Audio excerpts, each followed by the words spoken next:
downfield to Watkins. Sammy Watkins for the touchdown.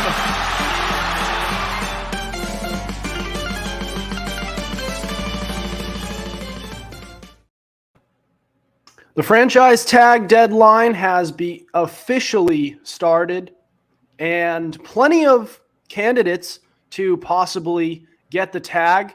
I'm Adam Wright with CJ Medeiros. You are listening to the Fumble Rooski podcast by Power 88 and Secret Weapon Consulting. All right, CJ. Well, we're getting some more distance between the end of football and this offseason. So franchise tags have begun, and they are going on until March 7th. And usually tags don't end up being given until closer till the last second. But we'll look at some candidates and players who should get the tag or who might not. And so CJ, you ready for this? Ready as I'll ever be. All right. So first guy we mentioned, and this is probably the most likely to get the tag, is Lamar Jackson.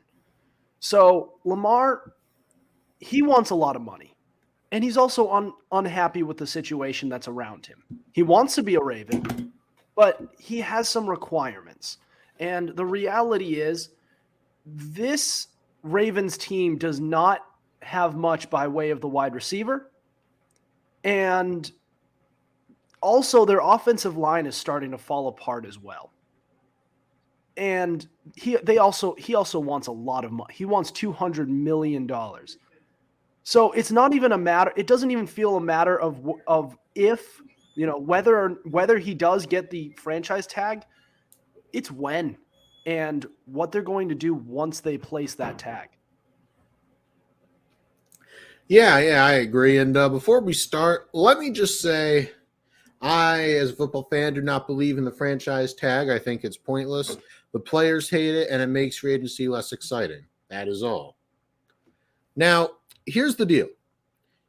Jeff Darlington on ESPN, pretty well-known reporter, very reliable, says, and I quote, "You're crazy if you think Lamar Jackson is playing on a franchise tag or a transition tag." And they're saying how there's whispers that if Lamar Jackson and the Ravens, if Lamar gets tagged and they can't reach a deal, there's whispers he might actually sit out and demand a trade. And Darlington also said, and I quote, "All it does is buy you time to negotiate a long-term deal, or if that falls through, find a way to trade him." I mean, those are the two options, really, Yeah. as far as I can see. I can't see. Yeah. I can't see. Sorry, I'm working my levels here. No, I forgive you. I can't see a scenario where they put the franchise tag on and they don't get a deal done. It's either the deal gets done. It's either the deal gets done or they trade him. Yeah, those are the two options that they have. And hey, Lamar, I agree. And Lamar, just based off of name recognition, and his place and his level of play, can fetch you a pretty good amount of assets if you were to trade him. Despite the fact that he's a pending free agent, he will eventually become, whether it's next year if they give him the tag, or if it's if it's this offseason, he's going to get paid, and he's going to become a free agent eventually, unless they can come to a deal. Yeah, I hear you. I do. But see, here's the deal with Lamar's deal. Lamar Jackson, as you mentioned, wants over $200 million. But what a lot of people don't tell you is that Lamar is reportedly seeking a fully guaranteed deal like Deshaun Watson. And see, here's the thing. Unironically, I'm a bit of a Lamar fan. I am. He's one of the more exciting players to watch. A lot of people talk about his running ability, but he's got a good arm too. He's a lot of fun to watch. He can beat you in a variety of ways. But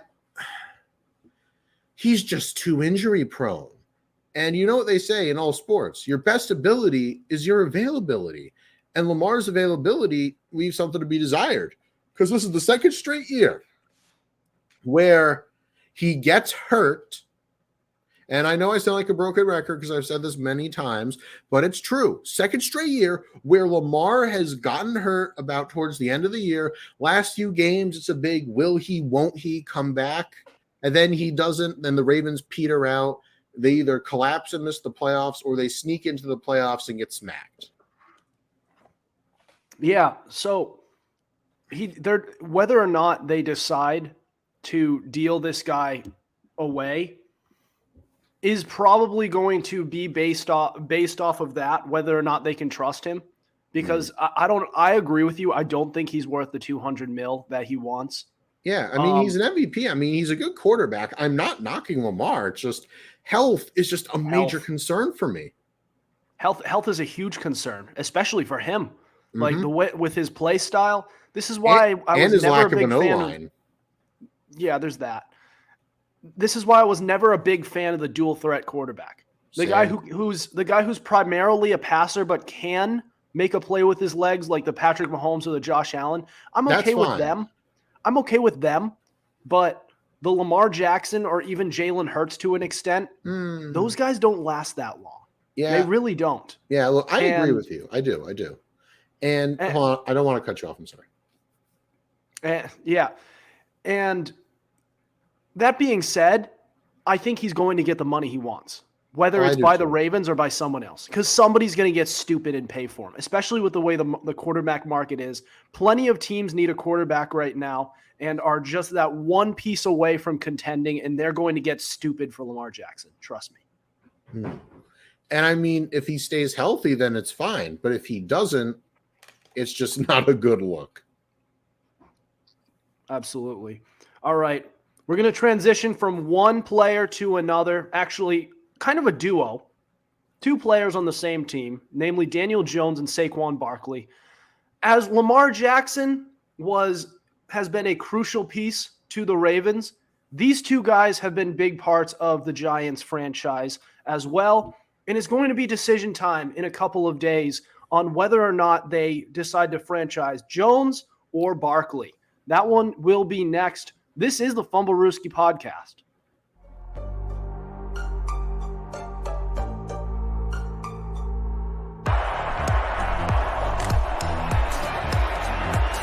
Here's Edelman broken up, and the pass is no sign yet. Edelman comes down with a football. They're saying it's a catch. This is caught. Diggs! Sideline! Touchdown! Unbelievable! Swings it way down the field to Watkins. Sammy Watkins for the touchdown.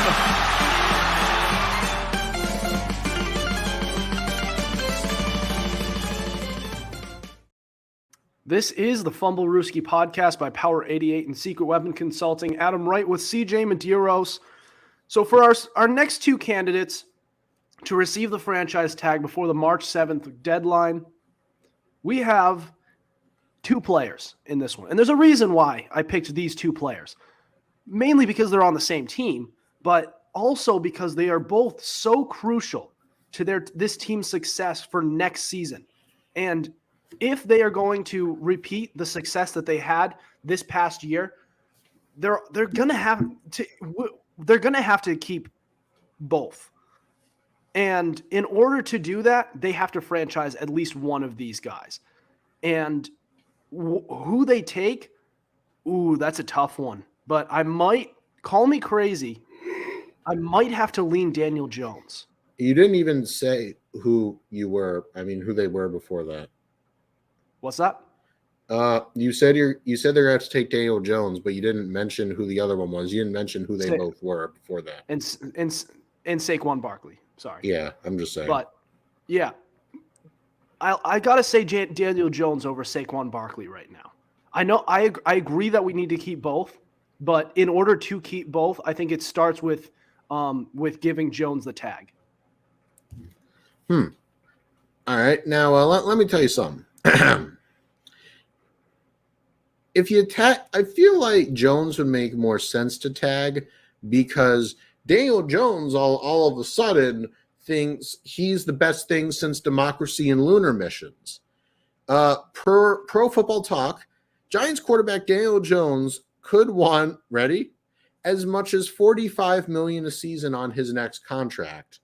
Daniel Jones, if you're listening to this, I doubt you are, but if you somehow stumble across this, you are not that good. Brian Dable saved your career, and all of a sudden you think you're Patrick Mahomes. No.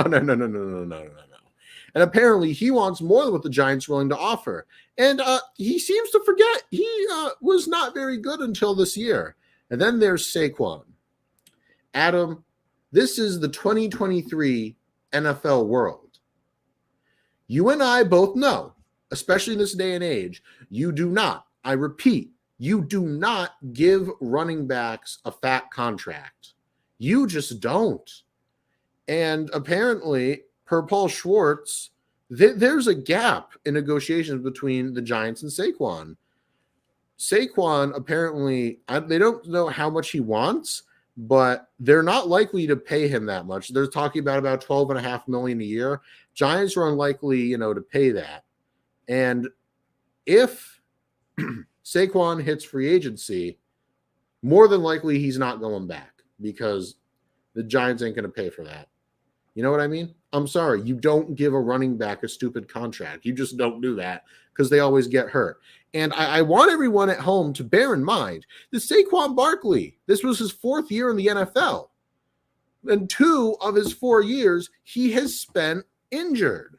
So literally, it's a flip of the coin. Is he going to be healthy or is he not? Am I wrong? Yeah. I mean, so he has had issues with injuries in the past.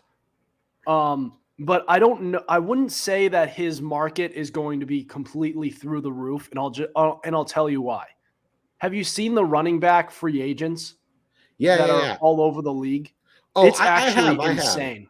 Like this is probably one of the richest free agency classes as far as running backs go in recent memory. You've got correct. Saquon Barkley, who probably tops the list, yes, but you also have Josh Jacobs, you have Tony Pollard, you have Miles Sanders. Must I go any further from there? Then we've also have, to a lesser extent, the likes of David Montgomery, and even you can mention Jeff Wilson Jr. and Raheem Mostert. This is a very rich free agency market, and if he does ask for too much, you could just pay one of those other guys. Yeah. Oh, I do want to point out I was wrong earlier. He has played 5 seasons and not 4. So, he had his great rookie year. He was all right. His second year, a little banged up. 3rd and 4th year, injury bug ravaged him. Then this year, he bounced back. Yeah. But still, I'm sorry. I didn't want to step on your toes there. But no, I will say I do think you're correct in the sense that this is a very rich running back class. It's going to be very difficult for him to get what he wants. Yeah. And I did believe that Saquon was going to have a good year this year, just because it's weird with running backs coming off ACL tears, but they're always good again, or at least their regular selves the year after the year that you tore your ACL. So let's say you tear your ACL, let's say in 2018. 2019, you're going to suck. Then 2020, you're going to be back to your normal self. That's kind of the way it works. It's the way it worked with Alvin Cook. It's the way it's been with just about any running back you can name who came off a significant injury. It always happens, and I kind of saw it coming with Saquon. I mean, he's built pretty tough, so he probably does have a year or two left of being able to play at a high level, but it's just you don't pay running backs, and the Giants made the mistake of building their team centered around the running game. So they're kind of stuck with having to pay this guy. Either that, or you replace him with a running back like him, like a Tony Pollard or a Josh Jacobs. Yeah. Or a David Montgomery even. One of those guys. Miles Sanders too. Like one of those guys. And they kind of back themselves into a corner here because Daniel Jones is not – is not the type of guy who can just lead you to a Super Bowl alone. He needs help around him. He's obviously not Patrick Mahomes or Josh Allen or Joe Burrow. Yeah. And that's something I think a lot of people are forgetting. Everyone was so dazzled by Jones's turnaround that they forgot that Dable saved him. And I feel if he goes somewhere where he doesn't have a Dable-like head coach, he's setting himself up for failure. Yeah. So coaching was a big part of the turnaround, but I also think there were some things that worked against him. Like the wide receiving core was not that good. And also the Giants offensive line, while it improved, he was still among the league's most sacked quarterbacks in the league, which is not a good sign. So this is a situation that can improve around Daniel Jones, and his stats will get better with it.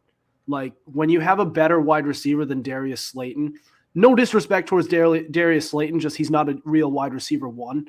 If you get something better there and you also work on that offensive line and complement it with a better defense as well, I think Daniel Jones will thrive, and probably you could even make a case he can make a Pro Bowl. Perhaps. I mean, this year he did have a career high 3,205 passing yards, 15 passing touchdowns, and 5 picks. I mean, the career high was obviously his passing yards. But I mean, I don't know if that's $40 million a year worthy, if I'm being honest.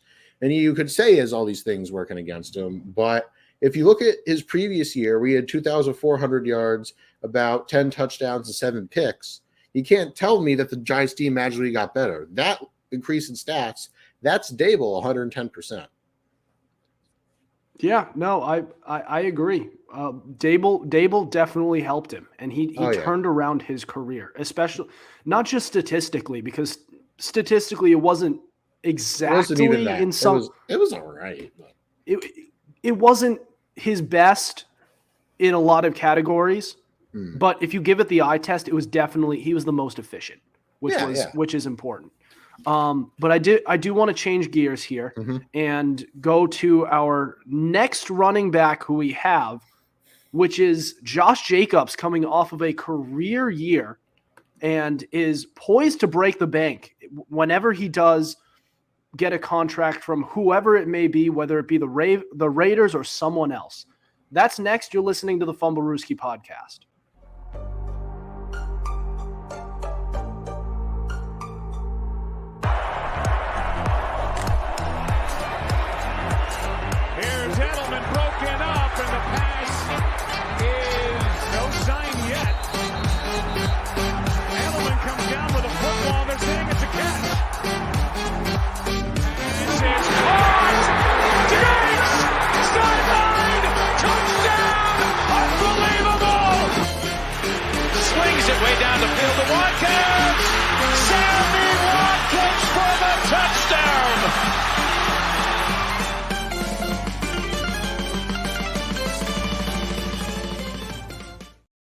This is the Fumblerooski podcast by Power 88 and Secret Weapon Consulting. Adam Wright with CJ Medeiros. So, our next player that we have for a potential candidate to get the franchise is Josh Jacobs.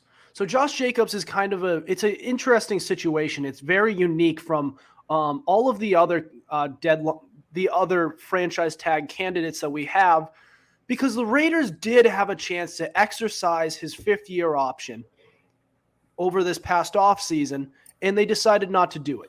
And in some ways, rightfully so, because he averaged just 4 yards per carry, and he had his lowest career yardage total in rushing with just over 872. How did he respond to that? Well, let me tell you. He had nearly 1,700 rushing yards, 12 touchdowns, and added his career high on receiving yards with 400. He had a monster year. And he finally fulfilled his potential to be one of the best running backs in the game. And Now the Raiders are faced with a decision to make whether or not they are going to give this guy the tag or even re-sign him at all. They may decide whether or not they even want to bring him back. So CJ, what do you think? I am very indifferent on this. Well, for starters, you already know how I feel about overpaying running backs.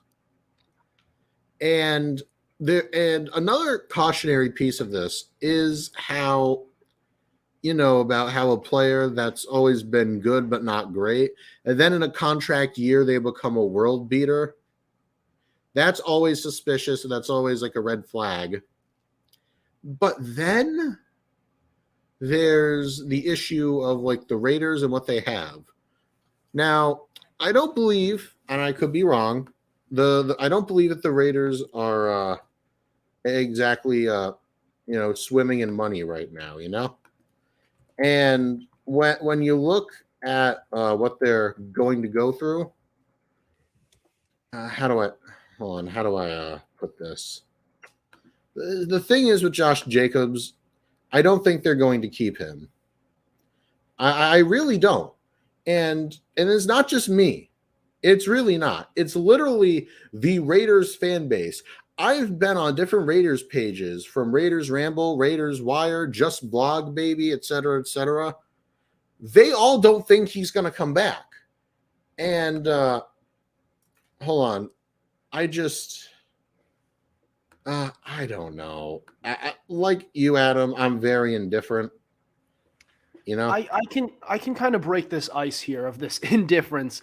So Hold on, wait. look at their situation here. This Raiders team, they have a lot of talent around them on both sides of the ball, in fact. Hold on, Adam. I'm sorry. I just want to say I was wrong. Turns out the Raiders have 46 million in cap space. Yeah, they're third in cap space. Yeah, I thought they had less. But another thing I do want to point out before you keep going is the Raiders need a quarterback more. Just bear that in mind. And if they try to trade for Aaron Rodgers, chances are they're going to have to take most of his contract. Right.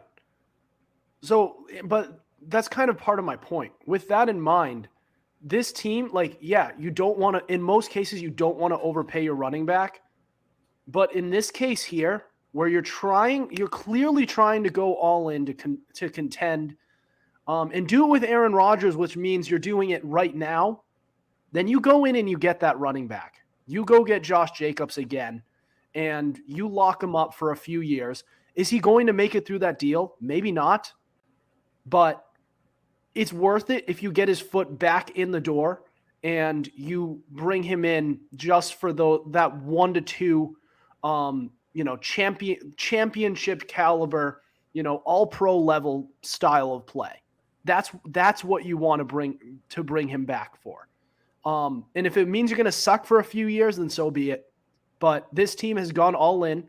They went and got Devontae Adams. They signed Chandler Jones last off season as well.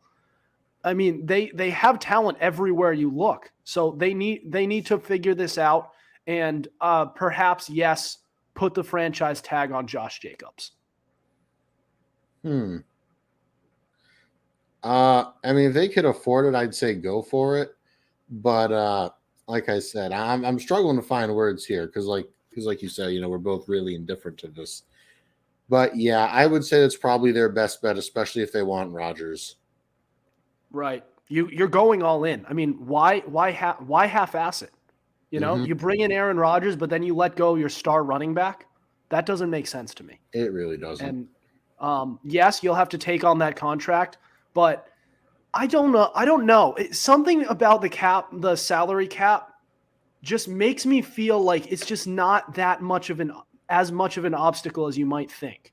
I'm not gonna go out and say I don't believe in the salary cap. It exists. Yeah, we used to have a co-host that didn't believe in it. Remember? We did, but it's easily manipulated. Like you look at the Saints last year, they went from the worst team in cap space to number 1 in a matter of days, and they didn't even have to cut a player. So you get players on all over your roster. It's a big roster, 53 guys, and you manage to tweak some things back and forth, then you can find a way to pay Aaron Rodgers and take on his contract and find a way to keep Josh Jacobs happy, at least for a year or two. And then you find a way to work on that defense, whether you do that through the draft or through free agency as well. You figure something out. But I mean, you have to go all in here. If this is your plan to bring in Aaron Rodgers, then that's the game plan. You're going to win right now. You're going full out Los Angeles Rams in 2021 and Tampa Bay Buccaneers in 2020. You bring in that veteran quarterback. You structure the entire roster around winning in 2023 and possibly 24 as well. That's the way I look at it. Yeah, that's fair. You bring that guy back, and if you don't bring him back, then okay. Like we said earlier, there's other running backs on this market. I mean, you can go and look at Miles Sanders, David Montgomery, Tony Pollard, and we will talk about a couple of these players, namely Tony Pollard in a couple of segments. But just to change topics again, we're going to talk about our next franchise candidate, and it's an interesting one because it's Geno Smith, a career backup quarterback who is now going to be a free agent, and we're not sure if he's the guy or not. But do the Seahawks bring him back and franchise him? What do they do with him? And if they do franchise him, do they trade him? That's next. You're listening to the Fumblerooski podcast.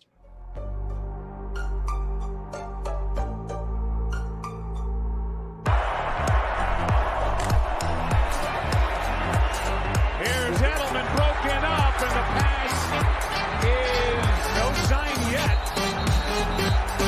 Edelman comes down with a football. They're saying it's a catch. This is caught. Diggs! Sideline! Touchdown! Unbelievable! Swings it way down the field to Watkins. Sammy Watkins for the touchdown!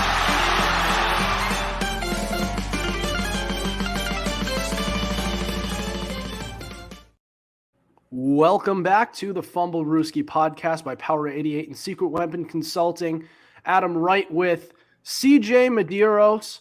So we have this next candidate who won't be named, Geno Smith. He's been a backup for most of his career. At least I don't believe he has been I don't think he's been a full-time starter since 2014, nearly 10 years ago. And even then, he wasn't anything to write home about. And yet, this guy managed over 4,000 yards, 30 touchdowns to 11 interceptions. Now, this Seahawks team just traded their franchise quarterback, perennial Pro Bowl caliber player. He's almost every year throwing for 30-plus touchdowns, over 4,000 yards. Geno Smith did exactly what Russell Wilson does every year as a Seahawk. It was incredible. Only problem is now he's a free agent. So the Seahawks were considered kind of in rebuilding mode, and maybe you could consider this past year a bridge season. But what do you do with Geno Smith? Do you place the tag on him and trade him? Do you place the tag on him and bring him back for a year while you develop the rest of your roster? CJ, what do you do with this? If I'm Geno Smith, I'm re-signing with Seattle. I don't know what it is about the Seahawks, but apparently he's good there. I don't know if it's Pete Carroll or the weapons he has around him, because he does have weapons. You know, you got DK Metcalf, you got Kenneth Walker, and you have Tyler Lockett. And you've also got Greg Dulcich and Will Dissly and another tight end, Parkinson, I think. So, wait, who did I? Oh, whatever. Yeah, you know, you got Fant among others. So, I just,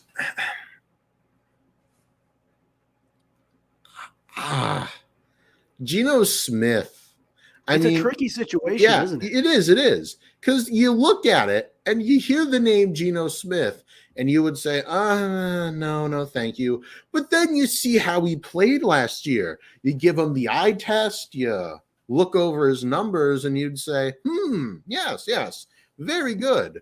But I don't know if you can win a Super Bowl with him, but if you even want to stay relevant, I think both sides should come together. It's literally just too perfect. Because I don't personally see Geno Smith recreating that success. I do not. I don't see him recreating that success anywhere else, unless maybe he goes to like Green Bay or somewhere like that. Assuming that they get rid of Rodgers. But if you're Seattle, I think if it ain't broke, don't fix it. I'd say I saw a proposed deal of 4 years, $60 million. I think that's fair. Because every quarterback's going to get a bloated salary. Yeah, you look at the situation that he has, it is pretty favorable.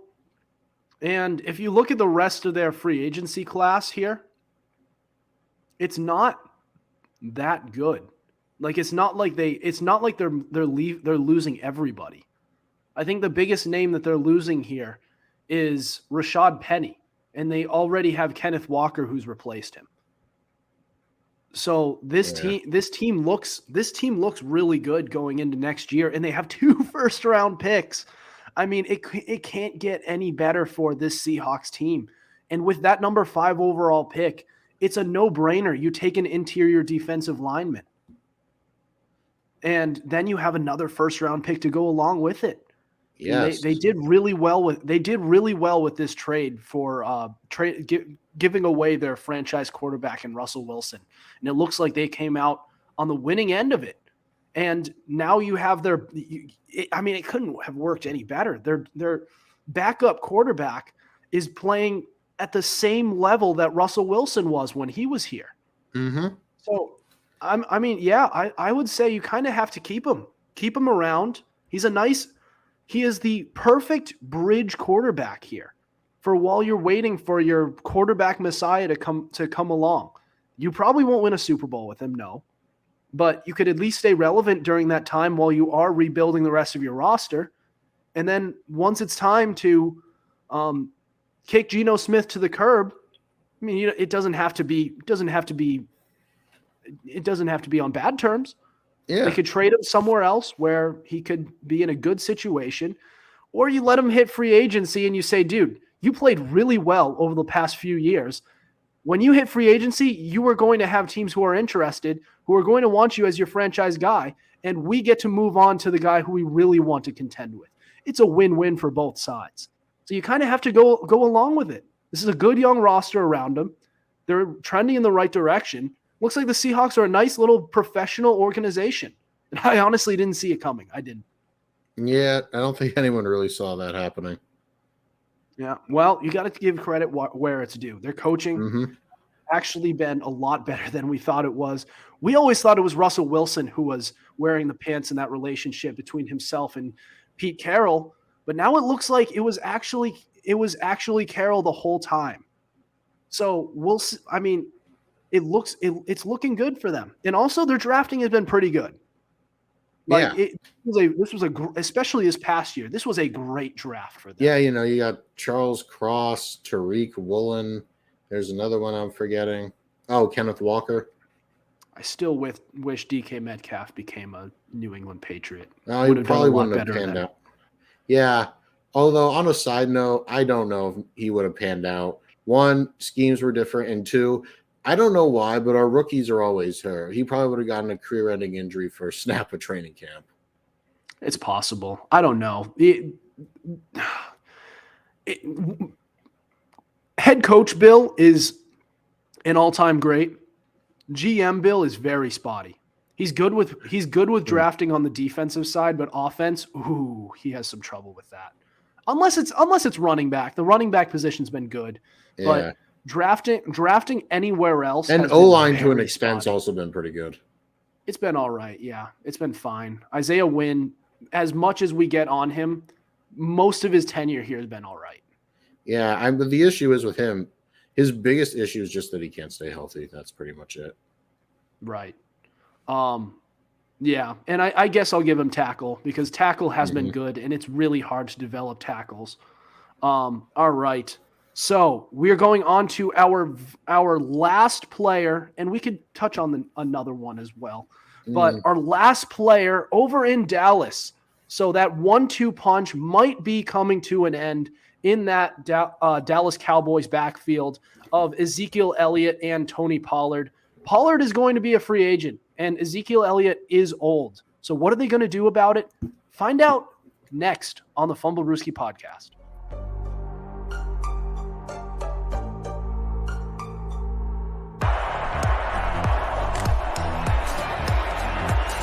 Here's Edelman broken up, and the pass is no sign yet. Edelman comes down with a football. They're saying it's a catch. This is caught. Diggs! Sideline! Touchdown! Unbelievable! Swings it way down the field to Watkins. Sammy Watkins for the touchdown!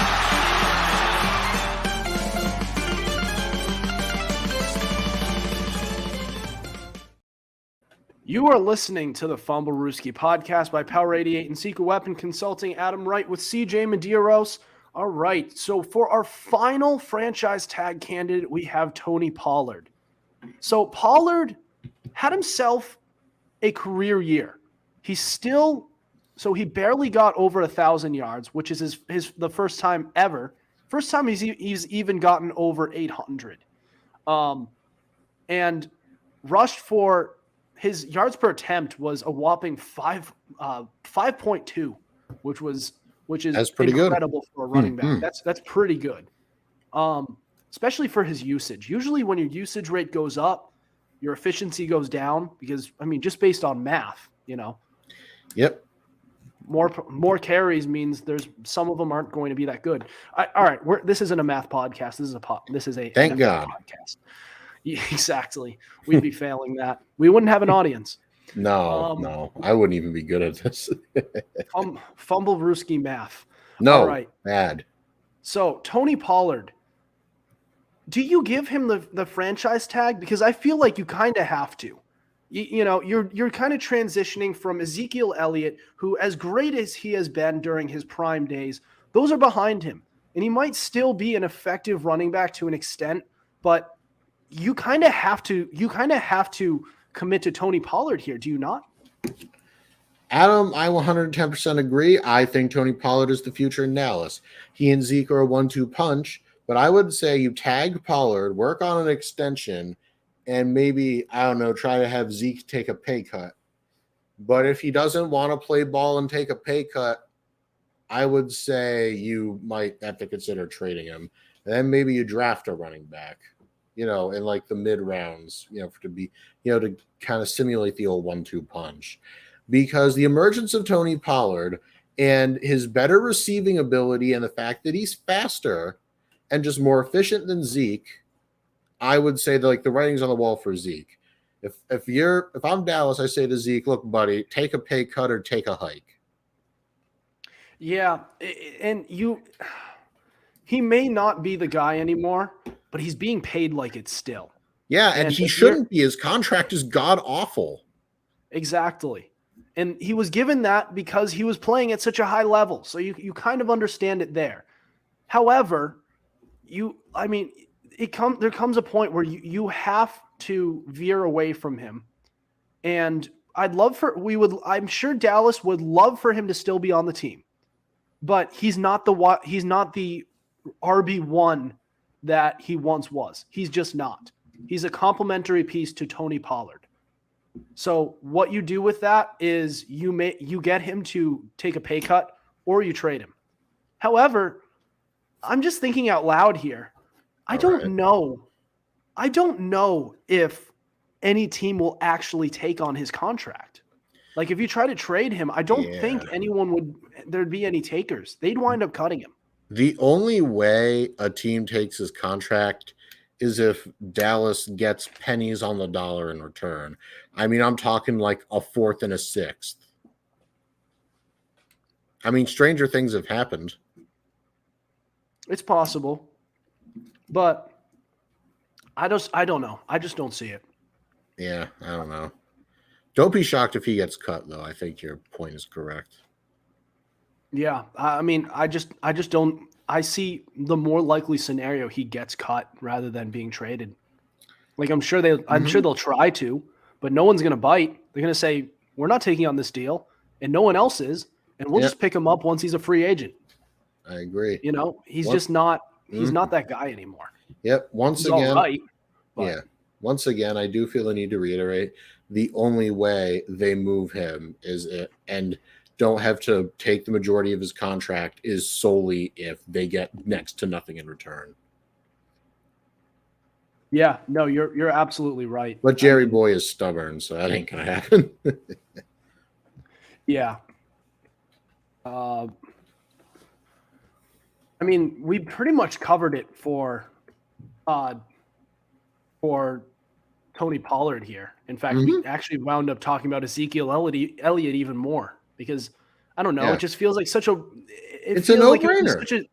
It's a no-brainer. It'd be a stupid idea to not franchise tag him. Like if you let Tony Pollard go, you better bet your bottom dollar that he's gonna get or that you can get him back on a deal because that is not a game you want to play. I know, especially with his age. He's still kind of in his mid-20s. He still has, and in the years that the years that he has played, he wasn't getting a lot of reps, meaning he still has fresh legs. His body is younger than his actual age for a running back because he's been playing less reps. Usually for running backs at his age, they're starting to break down because they've been playing so many years and they've been dealing with the punishment. Tony Pollard hasn't. So that is something to keep an eye on for the Cowboys in the next few years. His age is misleading. He still kind of has fresh legs. That's part of the beauty of having a running back by committee. It's an ugly part of fantasy football, I'll tell you that much. Oh, ain't that the truth? Yeah. If Tony Pollard was the guy this year, then he would be the number one running back in all of football. I can tell you that much. Yeah. Unless, I don't know. What do I know? All right. So we are on to our final segment now, which will be the Fumblerooski fan box. So now looking with the NFL season, the 2022 NFL season in the rear view, and we are looking forward towards the NFL offseason. So many strange things have happened in the past couple of off seasons. We want to know, what is your boldest prediction for this NFL offseason? That's next. This is the Fumblerooski.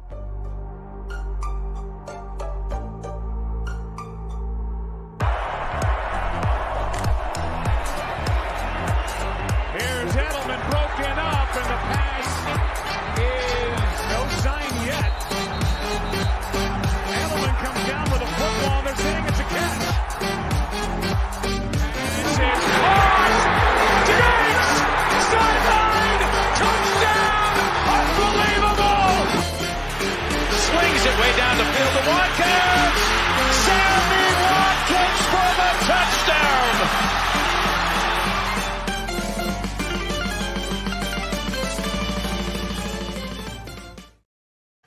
This is the Fumblerooski podcast by Power 88 and Secret Weapon Consulting. Adam Wright, CJ Medeiros. We have reached the Fumblerooski fan box. So we post a question filter on our Instagram every Monday, and you can respond with hot takes, questions, and more. And we will discuss it and give you a shout out on our podcast. Respond to next week's fan box question to be featured on our show. All right. So the question of the week was, what is your boldest prediction for this offseason? So you guys really didn't disappoint this week. Eli Turner said Aaron Rodgers retires. So we got a lot about Aaron Rodgers, but for him to retire, I just don't know if it's going to happen. I wish he because does. Because it's at a point where, listen, if you come out and you have to tell people and you tell the media that you are taking a darkness retreat for 4 days to figure out. If you were just to do something like that, like back behind the scenes, then okay, then you might actually retire. But if you're telling the media you're going to go on a 4-day darkness retreat to figure out what you're going to do, chances are you're coming back. No one asks for attention like that and mentions this crazy thing they're going to do just to retire, just to hang it up. No, you're gonna still play, and I still wouldn't rule it out. But I feel like he's coming back. I feel like he's coming back for a couple of years. Yeah, he loves the attention. The only question is whether or not it's going to be as a Packer, which is something I actually do question. Ian Mulhern said, hang on. Brogdon Hill said Lamar Jackson goes to the Jets.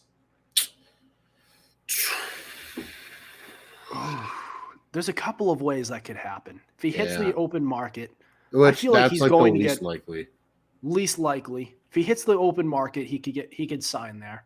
If he winds up he's going to get traded. If he winds up being on the trade block, then it is a possibility. I'm not sure what pick the Jets have this year.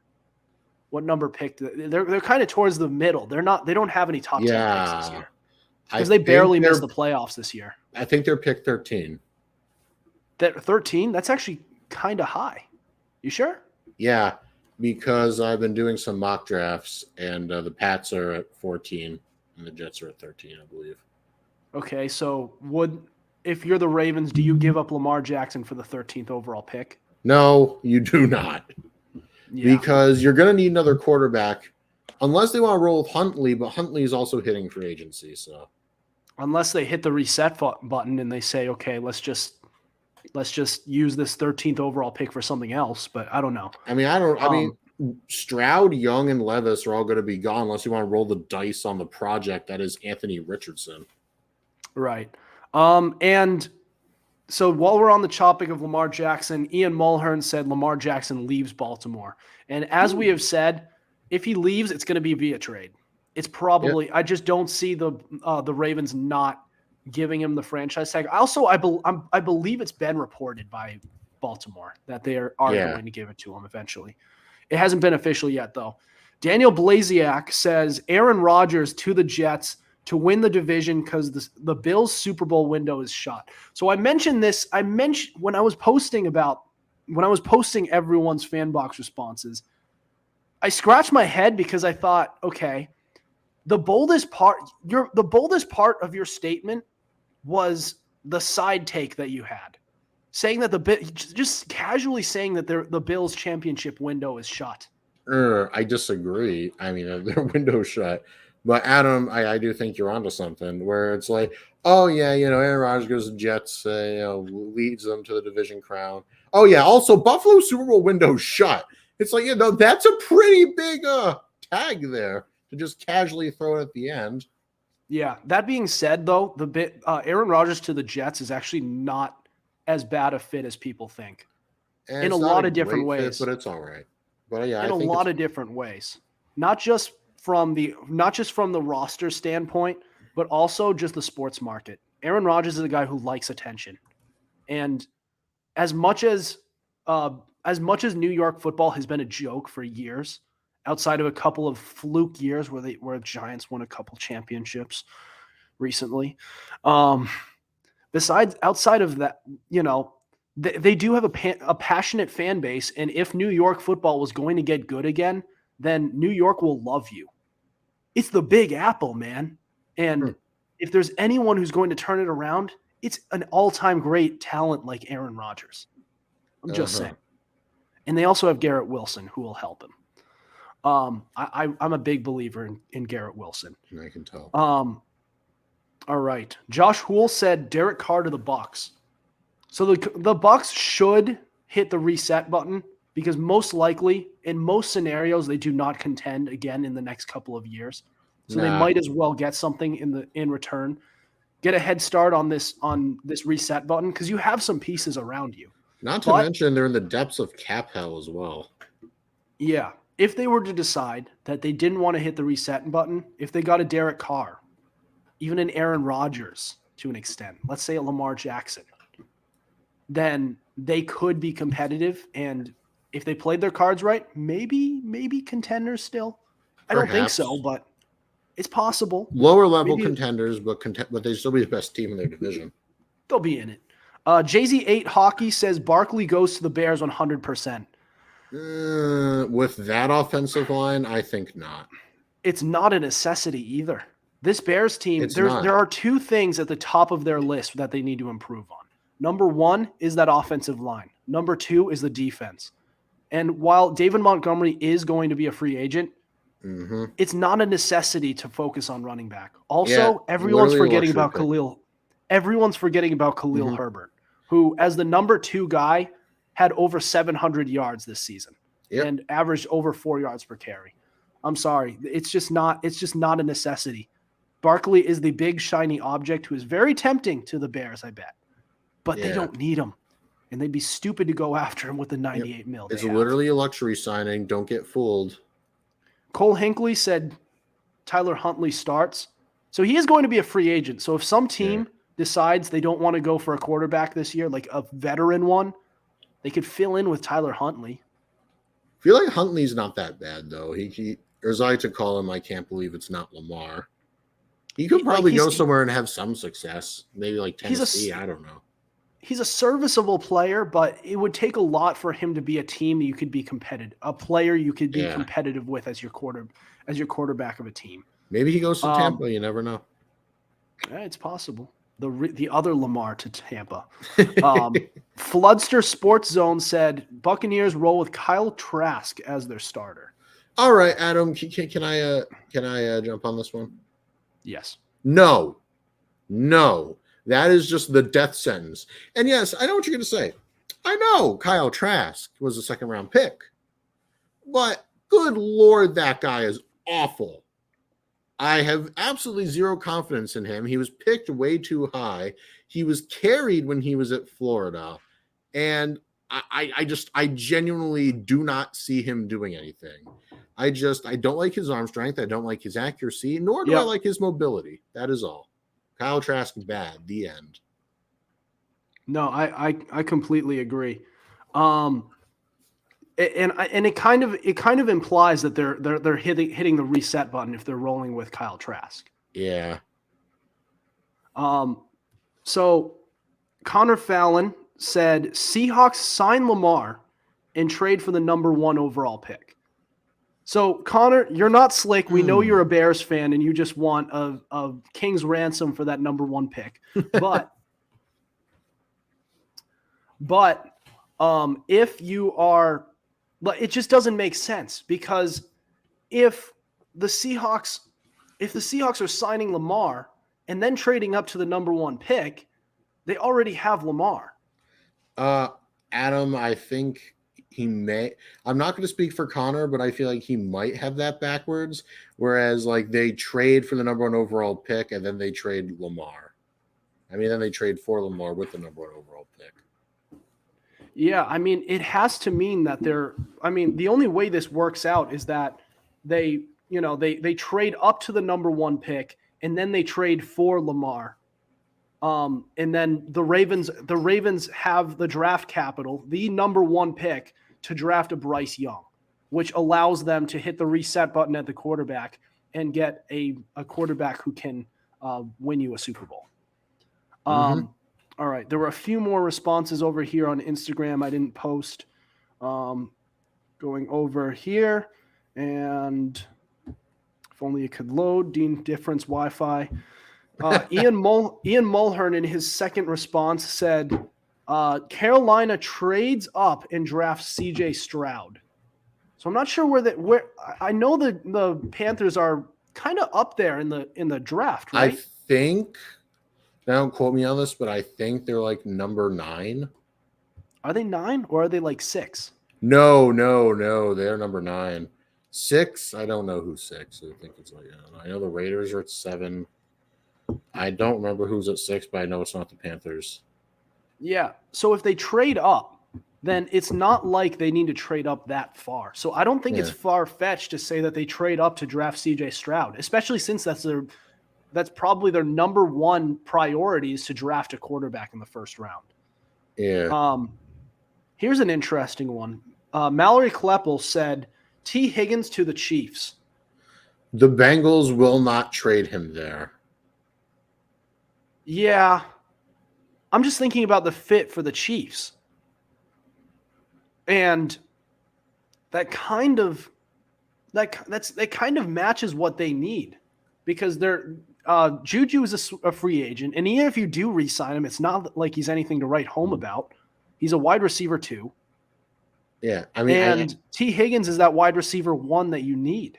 I mean, And I hear you, and you're not wrong, but there is no way that the Bengals play ball with KC. A lot of people don't realize just how petty certain NFL teams are, and I don't see Cincy doing business with KC. Yeah, I mean, you're absolutely right there. They're probably not going to. I was just thinking about the fit. It's a great fit for the Chiefs if they were to do it. And let's see what Cincy's asking price is if they decide to put T. Higgins up for sale. Because if the Chiefs, even if it's a division rival, if the Chiefs offer something that the Bengals just can't ignore, then they might be able to. They might actually do it. Stranger things have happened. Our last response was Cola DJ, who said Derek Carr gets all pro. So this is kind of a prediction for next season, ooh. But it's also going to depend where he goes. And even if he goes into a favorable situation, then is it a guarantee that he's going to be an all pro? Like, first team all pro means you are the best quarterback in all of football for a year. And does Derek Carr have that in him? The best season that he had in 2016, you could argue he wasn't even good enough then. So I don't know about that one. Like, I mean, I'm a Derek Carr guy. I believe he's better than he has played over the past few years since 2016. But is he an all-pro level guy? Not really. I do not think so, no. Not even close. He's an MVP candidate at his best. And that might be stretching it just a wee bit. Well, he was in 2016, so that was a long time ago. That was like 7 years ago, my man. So if he was in a more favorable situation, then he could. Maybe better, this was 2016. I don't think now. He's not that old right now. He's in his 30s. Quarterbacks last for a long time. Yeah, I know, but Derek Carr? Yeah. Candidate. I don't think he's winning the emo Kirk Cousins. But that's all. That's all I got to say on that. They're about on par with each other. But Derek Carr's been an MVP candidate. And Patrick Mahomes, Kirk Cousins really never was. Yeah. All right. So that's about it. But do you have any other thoughts before we end the show tonight? No, I don't. All right. Well, that'll do it for us tonight. Thank you for listening to us. We have new episodes out on Tuesdays and Fridays at 7:30 p.m. Eastern Time. Be sure to subscribe to our YouTube channel. We also have all our episodes available on Spotify, Spreaker, Apple Podcasts, iHeartRadio, Google Podcasts, and so much more. Also, be sure to follow our Instagram at FumbleRooski_podcast to keep up with our podcasts and latest coverage on the NFL. Otherwise, we'll see you next week. Over and out.